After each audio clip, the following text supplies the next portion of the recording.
Hello, RGL3300 students. Dr. Conway here. I'm back again to talk to you about the exam in this course.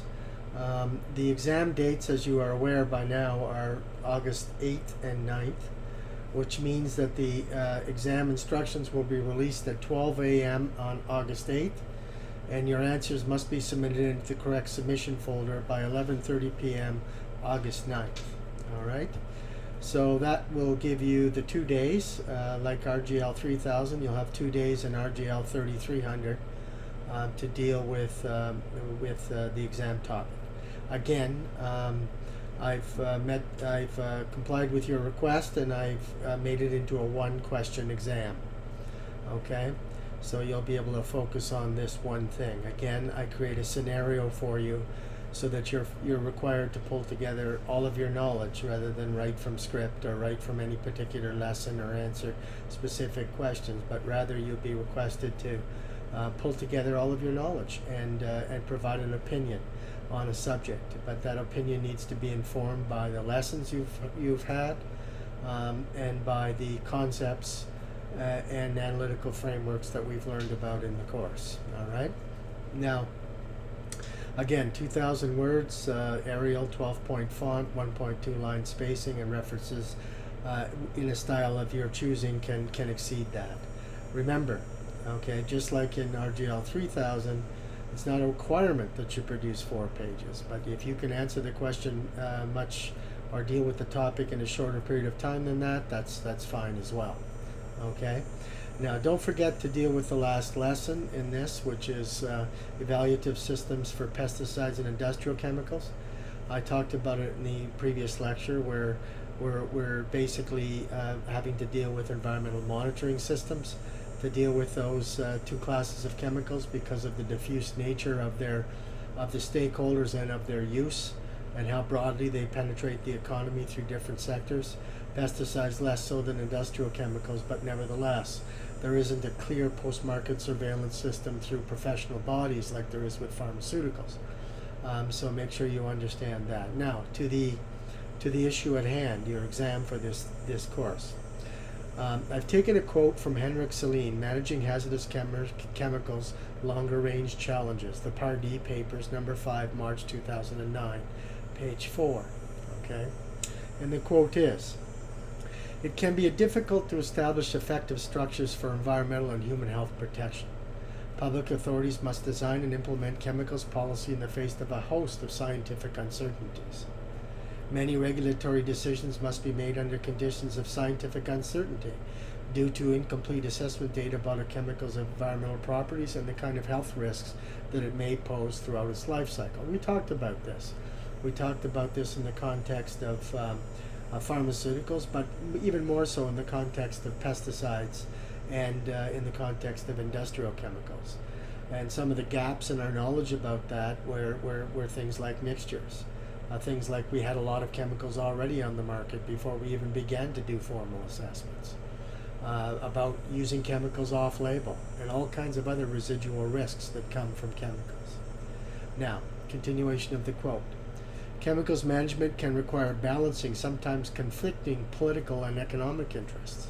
Policymakers and regulators must attempt to maintain a socially acceptable level of environmental and human health protection while not unnecessarily restricting benefits of modern chemistry." We learned about that in both terms, didn't we? Right? We don't regulate on the basis of hazards because and rather we've regulated on the basis of risks so that we can manage risks while still capturing the benefits of modern chemistry. But nevertheless, we are left with a risk profile.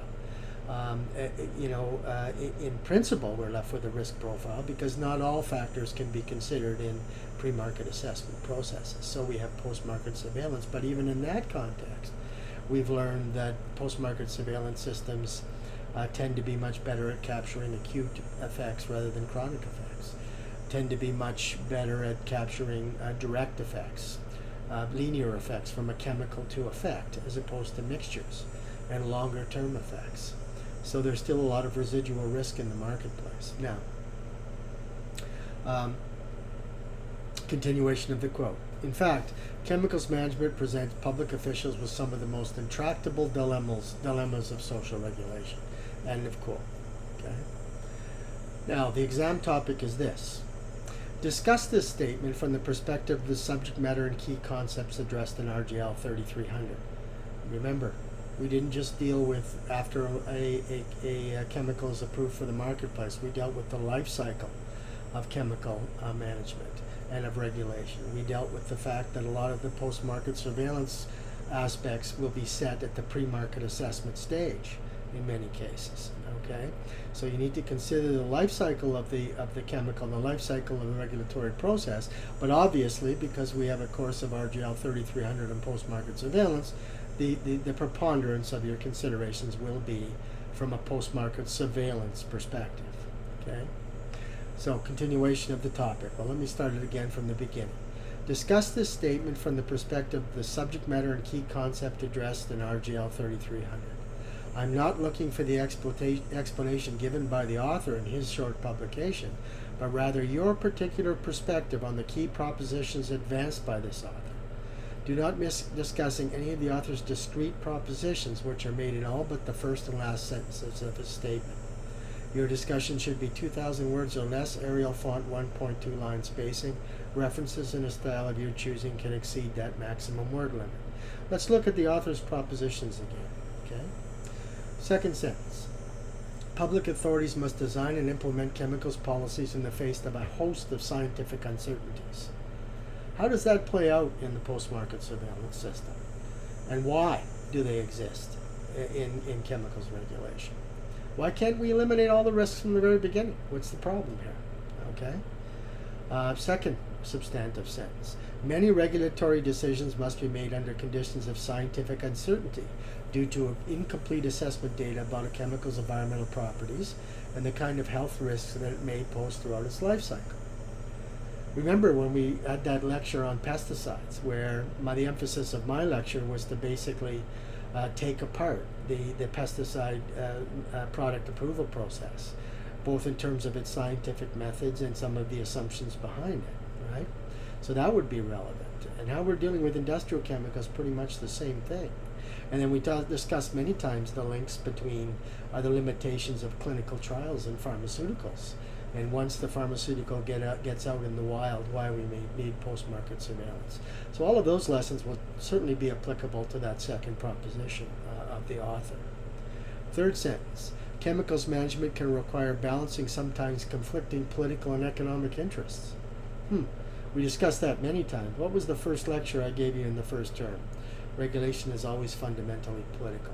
And we've seen it in the recent deliberations on Roundup, haven't we? Where there has needed to be calculations of economic and political dynamics. And maybe the political dynamics have won out for a short period of time before the realities of the harm will sort of win out, and Roundup will eventually be phased out. But the political and economic interests have been very strong, right? So we've learned an element of that the author's speaking of, right? Policymakers and regulators must attempt to maintain a socially acceptable level of environmental and human health protection while not unnecessarily restricting benefits of modern chemistry. We've learned a lot about that as well. So these key propositions of the author, I want you to discuss this statement from the perspective of the subject matter and key concepts addressed in RGL3300. I'm not looking for the explanation given by the author in his short publication, but rather your particular perspective on the key propositions advanced by the author. Do not miss discussing any of the author's discrete propositions, which are made in all but the first and last sentences of his statement. Okay? So the way I would approach this topic would be to say, first proposition, public authorities must design and implement chemicals policy in the face of a host of scientific uncertainties. What do you think about that? Is that true? Is that false? If there are a lot of uncertainties, what are we doing to come to grips with those? What is it about post-market surveillance that we are doing to try to mitigate that reality? Next proposition. Many regulatory decisions must be made under conditions of scientific uncertainty due to incomplete assessment data about a chemical's environmental properties and the kind of health risks that it may pose throughout its life cycle. We talked about that. We talked about gaps in the pre-market assessment process and the post-market assessment process. So there's always scientific uncertainty. And so, what is your position on that? Where do we are we doing? Is there huge gaps, or are we dealing with things that are relatively under control? Okay. Next proposition of this author: chemicals management can require balancing sometimes conflicting political and economic interests. Yeah, that seems to be a logical thing. How serious of an issue is this? What have you learned about that? Is it a serious problem? Is it a serious problem under certain circumstances? Is it a serious problem only in chronic impacts and not acute? Are we better at not having the political and economic interests win out when we're dealing with acute impacts? But when it comes to chronic impacts, we may see much more inclination to allow political and economic considerations to outweigh reductions of potential harms. Okay? Again, your opinion, right?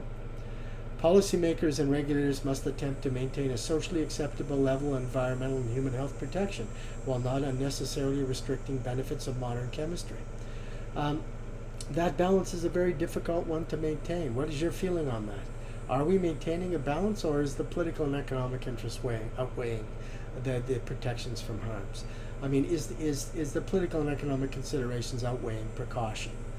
Is precaution even real under this context?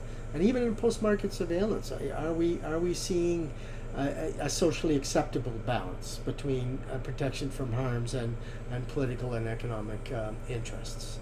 Okay, so each of these key concepts are the types of concepts that reside within regulation of chemicals generally. All right, but in this case, I want you to use your concepts and understandings from RGL3300. Think about it as a post-market surveillance expert. How would you respond to each of these key points? What is your position on each of them? Again, there's no necessarily correct coming down position, all right? But you need to defend your position in each case, all right? And at that point, the only thing that can be wrong is if you've made an argument that can't be supported by the concepts and knowledge and experiences that we have from RGL3300. Besides that, you might think that the acute impacts are enough, and that many of the chronic impacts are not severe enough to require further, more rigorous chemical assessments and post-market surveillance. That might be a position you would defend. On the other hand, you might say that the system still requires a lot of improvement in terms of managing risk in this context. Okay? So again, another opinion piece, but an opinion piece that's informed by the lessons of RGL3300. It's informed by the concepts you've learned, that's informed by your papers, that's informed by your discussion boards. What is your view? You're graduating now, so what is your professional opinion on this author's comment? Okay? And I want you to discuss it in the best way you think you know how. So you're debating the statement, each of the key substantive sentences in the statement. And the way I would break up my paper is I'd probably have a heading topic for each of those key statements from the second sentence to the second last sentence, which are where the key propositions of the author reside. Okay? Now, again, this is one of those things where I don't say answer this specific question. I'm asking you to use your professional judgment, your experience from what you've learned from the program, and in particular through the lens of RGL3300, to debate what this author says and what the key propositions of what this author puts forward. Okay? Again, these are the ones. Public authorities must design and implement chemicals policy in the face of a host of scientific uncertainties. Do you agree? Do you think the scientific uncertainties are really severe, or do you think the scientific uncertainties are relatively manageable? What's your opinion on this? Okay? And as we get more and more new chemicals, or we get more and more biotechnology or nanotech, these kinds of comments you can bring in, right, to explicate your point. Second key one, many regulatory decisions must be made under conditions of scientific uncertainty due to incomplete assessment data about a chemical's environmental properties and the kind of health risks that it may pose throughout its life cycle. I mean, my lecture on how we assess pesticides and the gaps that I see in that system, for example, might be something you would call upon, as with industrial chemicals and the history we've had there, and at the limitations of considering pharmaceuticals. I mean, there are uncertainties with pharmaceuticals as well. Maybe not as severe as what we get with pesticides and industrial chemicals, but what is your view on that? Significant, not significant, minor, major? What's your view? Then next one, chemicals management can require balancing sometimes conflicting political and economic interests. All right, so when we're trying to address a harm, a public or environmental harm, how much does political and economic interests really weigh? Remember, I told you, even when we set thresholds for assessing chemicals in the pre-market assessment process, we're dealing with political and economic considerations. All right, how we define risk is a political and economic concept from the point of view of where we situate ourselves. Remember, different countries have different assessments of risk. Where does that come from? Okay, and then policymakers and regulators must attempt to maintain a socially acceptable level of environmental and human health protection while not unnecessarily restricting benefits of modern chemistry. So when you combine those last two statements, you ask yourself, is that what we're seeing when we allow the continuation of chemicals without doing proper reviews? We know, for example, that we're way behind in doing the reassessments of pesticides in Canada. We know that there's a lot of political and economic pressure. Once you allow a chemical on the market, it becomes very popular, like a Roundup, for example. Pulling it off the market is not an easy consideration. It's a very difficult consideration. So all of these factors come into play. So I want to hear your opinion, your educated opinion on the key propositions of this author. And like I say, I would break it up basically with saying with you commenting on this person's proposition, and I would break out each of those key propositions from the second sentence to the second last sentence in its own subheading, and I would deal with it that way. So you're in a debate, you're in a public debate with this author on this proposition. You're agreeing, you're agreeing, or you're disagreeing, or you're providing a certain amount of nuance or additional nuance or information related to this author's propositions. Okay, so that's the topic. Yes, it does force you to think broadly about what you've learned. You can't just appeal to one lesson and pull out the right answer. You have to now show that you can pull together you're graduating as a regulator or a regulatory affairs expert now. Pull together your positions on this and give it to me in 2,000 words or less, Arial font, 12 point, 1.2 line spacing. Okay, I see in my posting I don't say Arial font 12 point. I just say Arial font, but it's Arial font 12 point, 1.2 line spacing. Okay. So on that score, best of luck to you again. I won't see you in class this next week, because you'll be doing your exams, but do keep in touch by email, and email me if you have any problems, all right? So take care for now, and I hope to see you again soon. Bye-bye now.